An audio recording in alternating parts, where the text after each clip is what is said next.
मेरे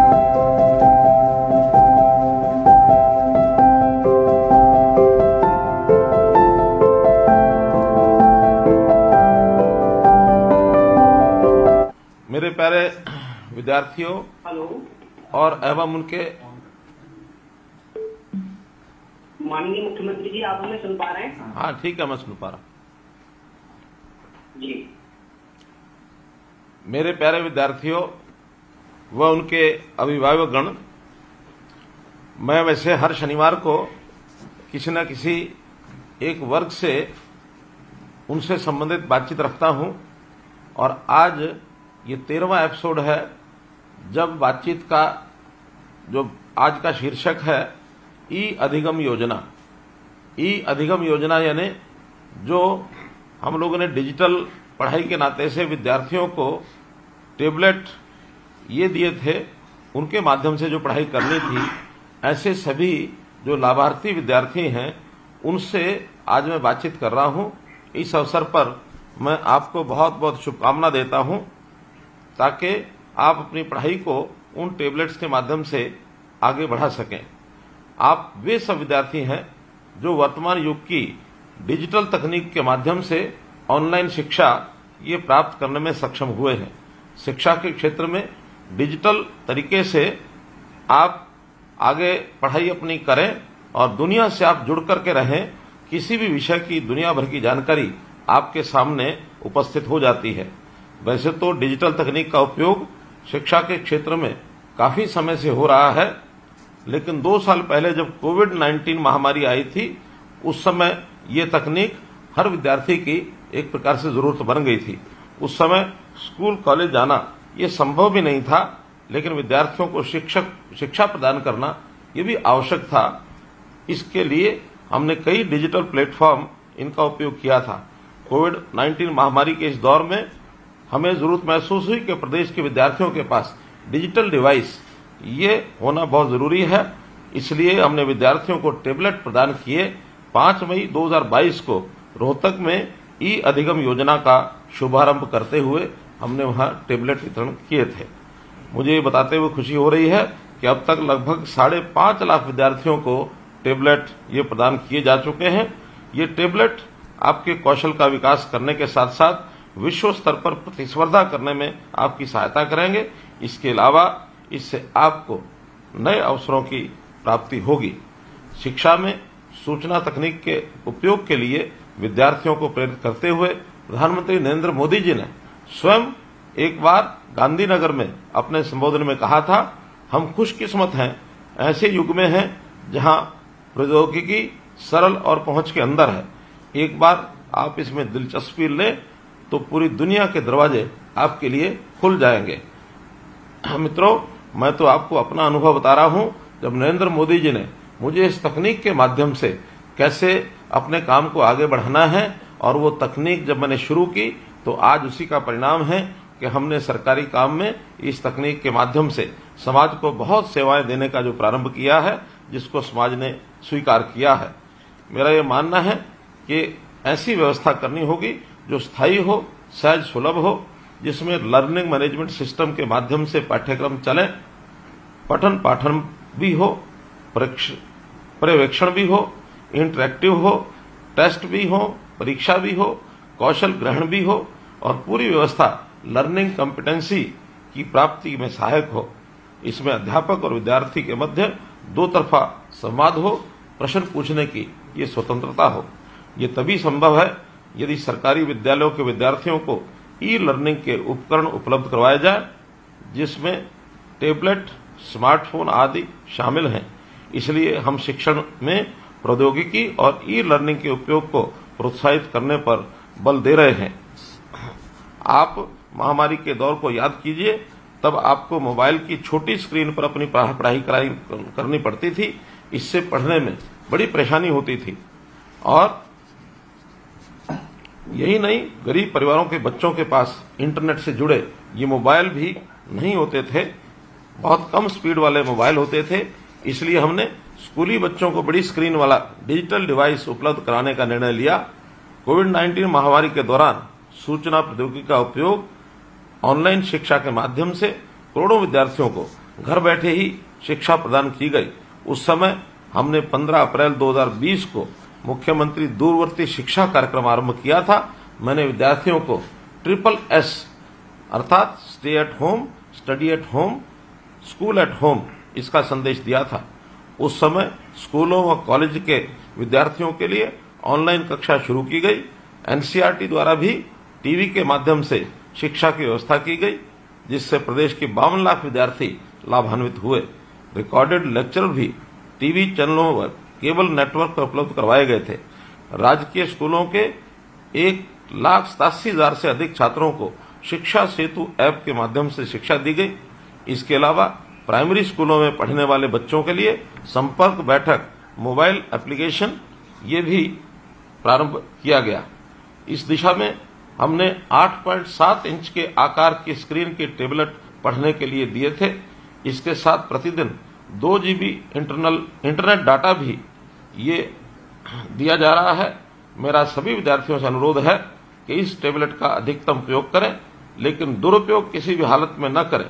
इससे सदुपयोग से आप दुनिया का श्रेष्ठ ज्ञान प्राप्त कर सकते हैं, जो आपके जीवन को सरल और सफल बनाएगा। भाइयों बहनों, टेबलेट के दुरुपयोग को रोकने के लिए भी हमने इसमें मोबाइल डिवाइस मैनेजमेंट सिस्टम डलवाया है, ताकि कोई भी विद्यार्थी अवांछित सामग्री न देख सके। हमने 37,370 अध्यापकों को भी टेबलेट उपलब्ध करवाए हैं, ताकि उन्हें भी आपको ऑनलाइन शिक्षा देने में सुविधा प्राप्त हो। हमने नए शैक्षणिक वर्ष 2023-24 में टेबलेट के वितरण के लिए SPO तैयार किया है। इसके लिए स्कूलों की ओर से कार्रवाई शुरू कर दी गई है। हमारा लक्ष्य है कि मई 2023 के अंत तक 9वीं, 10वीं, 11वीं, 12वीं के सभी पढ़ने वाले छात्र और उनको पढ़ाने वाले सभी शिक्षक टेबलेट का उपयोग करें। इसके लिए हमने शिक्षकों को निर्देश दिए हैं कि वे कक्षा में और घर पर प्रतिदिन स्वयं और छात्रों द्वारा टेबलेट का उपयोग सुनिश्चित करें। टेबलेट के उपयोग को बढ़ावा देने के लिए अधिकारियों और शिक्षकों को प्रशिक्षण दिया जा रहा है। जब इस योजना पर कार्य प्रारंभ हुआ था तो कई गंभीर प्रश्न सामने आए थे। पूरे भारत में किसी भी राज्य के पास ऐसी योजना नहीं थी जिसका अनुसरण किया जा सके। हमने हरियाणा में अपने स्तर पर पहली बार बच्चों को टेबलेट देने की योजना बनाई थी। हमने ये भी निर्णय लिया कि विद्यार्थियों को 2G इंटरनेट डाटा फ्री दिया जाए, ताकि इस पर होने वाले खर्च का बोझ उनके माता पिता पर न पड़े। इसके लिए 1,000 करोड़ की महत्वाकांक्षी योजना हमने बनाई, जो पूरे भारत वर्ष में स्कूल शिक्षा में पहली योजना है। ये भी बताना चाहूंगा कि इस समय पूरे संसार में स्कूल शिक्षा में कुल 6 से 7 ऐसे देश हैं जो ब्रिंग योर ओन डिवाइस के नाम से इस योजना को चला रहे हैं। हमने इस योजना को कहा कि we will provide you the device to learn. इस प्रकार की हरियाणा ने देश में नहीं अपितु अंतर्राष्ट्रीय स्तर पर अपना स्थान बनाया है। जैसा कि आप सभी जानते हैं, हमने राष्ट्रीय शिक्षा नीति 2020 को वर्ष 2025 तक पूरी तरह लागू करने का लक्ष्य रखा है। इस नीति का एक उद्देश्य विद्यार्थियों का कौशल विकास करना है। मेरा मानना है कि हरियाणा के विद्यार्थियों को यदि 21वीं सदी के कौशल में दक्ष बनाना है तो ये सभी तभी संभव है यदि उन्हें पर्सनल डिजिटल डिवाइस उपलब्ध करवाए जाएं। अब स्कूल स्तर पर जिन विद्यार्थियों को डिजिटल एक्सेस मिल रहा है, वे आने वाले वर्षों में IT क्षेत्र में या 21वीं सदी के कौशलों में हाथ आजमाते दिखेंगे। इन कौशलों में artificial intelligence, augmented reality, virtual reality, data mining, blockchain management, coding, gaming इत्यादि शामिल हैं। प्रधानमंत्री मोदी जी का लक्ष्य अंतर्राष्ट्रीय रोजगार में भारत की हिस्सेदारी बढ़ाना अगली 5 वर्षीय योजना का ये लक्ष्य है। इसमें हरियाणा का ये अधिगम प्रयास महत्वपूर्ण भूमिका निभाएगा। माननीय प्रधानमंत्री जी ने डिजिटल इंडिया का जो नारा दिया है, हम उसे साकार करने के लिए प्रयासरत हैं। ये अधिगम पहल इस दिशा में मील का पत्थर है। इस पहल का सबसे बड़ा लाभ यह है कि इसके माध्यम से टेबलेट सीधा आपको मिला है। इससे आप ऑनलाइन माध्यम से ग्लोबल परिदृश्य तक पहुंच सकेंगे। इसके लिए आकाश उपलब्ध है। उड़ान भरने की बाधाएं समाप्त हो गई हैं। यह योजना हरियाणा में सामाजिक बदलाव के लिए भी महत्वपूर्ण पहल है। नेल्सन मंडेला ने शिक्षा को ऐसे हथियार के रूप में बताया है जिससे संसार को बदला जा सकता है। हमने हरियाणा में ई गवर्नेंस के नाते से बहुत से प्रयोग किए हैं और डिजिटलाइजेशन का एक प्रकार का रिकॉर्ड हमारा, या भूमि का जो रिकॉर्ड डिजिटलाइजेशन का अथवा परिवार पहचान पत्र बना करके जितनी भी सेवाएं हैं, योजनाएं हैं, ये साधारण जनता को इसी के माध्यम से दी जा रही हैं। बहुत से पोर्टल बनाए गए हैं जिसका लाभ सीधा जनता को मिल रहा है और जैसा हमको ध्यान में आता है कि इससे व्यक्ति का समय और साधन ये सब बचते हैं। भ्रष्टाचार पर भी अंकुश लगता है, समय पर काम करने में मदद मिलती है, व्यक्तियों को कैसे उनका जीवन सरल हो, ईज ऑफ लिविंग की तरफ हम बढ़ रहे हैं और इसके अंदर अधिकतम काम डिजिटलाइजेशन का जो काम है वो ई गवर्नेंस के माध्यम से ये होता है। ह्यूमन इंटरफेस इसमें कम से कम है जिसका सीधा लाभ जनता को मिल रहा है। बंधुओं, हरियाणा की इस योजना से वह हथियार, वह उपकरण आपको दे दिया जा रहा है जो स्वयं को, समाज को, राज्य, देश तथा संसार के साथ साथ ब्रह्मांड को बदलने का काम करेगा। दूध दही का खाना खाने वाला ये प्रदेश, सीधे सीधे बाणे वाला हरियाणवी अब जय जवान जय किसान के साथ साथ जय विज्ञान भी कहेगा। मैं आशा करता हूं कि आज आप इस टेबलेट का पूर्ण उपयोग करके और शिक्षा के क्षेत्र में बुलंदियों को आप छुएंगे। आप विद्यार्थियों, अन्य विद्यार्थियों के लिए भी प्रेरणा का आप स्रोत बनेंगे। मैं विद्यार्थियों के अभिभावकों से भी निवेदन करता हूं कि अपने बालकों को इस ई अधिगम योजना के माध्यम से मिलने वाला जो टेबलेट है इसका सदुपयोग करने में ही इनकी सहायता करें। कहीं भी ये बालक इसका दुरुपयोग न कर सके, इसका ध्यान रखने की जिम्मेवारी ये सब आपकी भी है। मित्रों, आपको सबको इस अवसर का लाभ लेने के लिए मैं बहुत बहुत बधाई और बहुत बहुत शुभकामना देता हूं।